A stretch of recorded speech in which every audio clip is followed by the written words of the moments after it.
the government was after them because that was sort of Jim Jones's thing was, I'm the only one who can protect you and save you, and if you come with me, things will be better. And then it got to the point, where they're all holed up in Jonestown. And it was sort of, at this point, Congressman Leo Ryan was coming. So they viewed this as the government's invading. They're out to get us.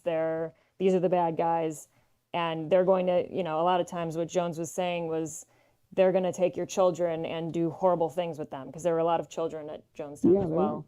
And so these parents, fearing for their children's lives, thinking they're, I don't know what, going to be sold into the government to do whatever, they thought that this was a better way to go. So yeah, what I find really interesting about the People's Temple or Jonestown is that not only, the group that was physically with Jones and drank the flavor aid laced with cyanide, there was also a group that was about 30, 40 minutes away. And these were people who were pretty high up in the cult. Nobody was holding a gun to their head. Jones was nowhere around, and they all committed suicide as well. And so that really speaks to the power of belief, that within this, even if no one is telling you or, physically threatening you, to just, believe in that system so strongly. We'd be happy to know there are actually people at Wisewood who do go, who come and then actually leave, successfully leave. I mean, it's not all a death camp. Yes. Yeah. Are we allowed to ask if you have book number 3 written and what it's about? Oh, an excellent question. Yes. So I've written the first draft of my third book. Just briefly, it's about an American woman living in a giant manor in the English countryside.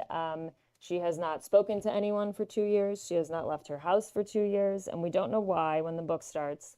But one day, an elderly British woman knocks on her door, and that gets the ball rolling, and everything gets up into an upheaval. Oh, another country house murder.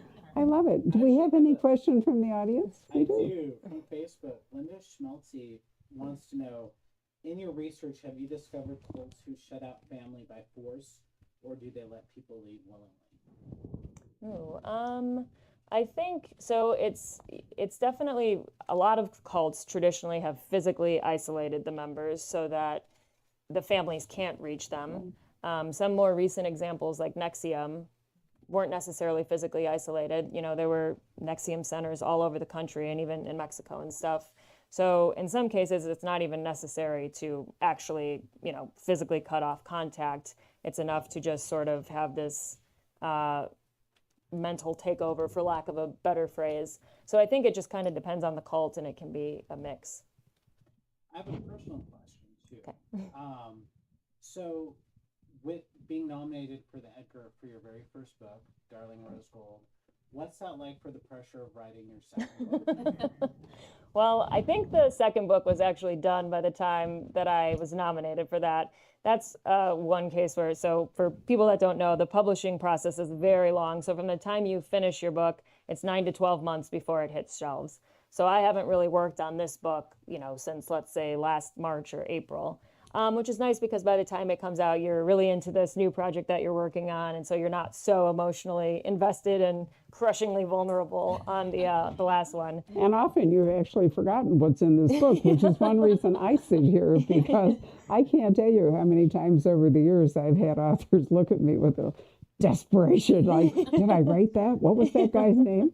And then now that we all have smartphones, sometimes it's an audience thing, well, sometimes you guys come to our rescue by looking stuff up on your phones and helping us out. Certainly by now, talking about Darling Rose Gold, because all of the interviews and stuff I'm doing now are This Might Hurt, but I did a book club a few weeks ago that was about Darling Rose Gold, and they asked me about one specific scene, and I could not remember how it ended. And I was like, oh, this is not a good look for the author.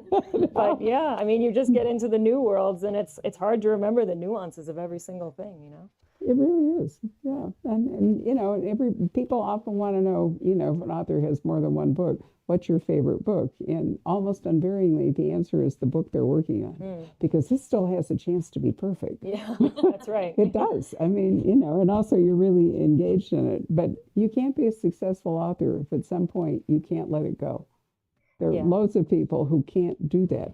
They can work on a project and work on it, and they just never and let it go. And if you're under contract and so forth, deadlines can be a really good thing. Yeah, no, I completely agree with that. With each of my books, I'm like, I'm sure I could have made this better, but yeah, then you do worry about on the other side over tinkering, and then am I just making it worse?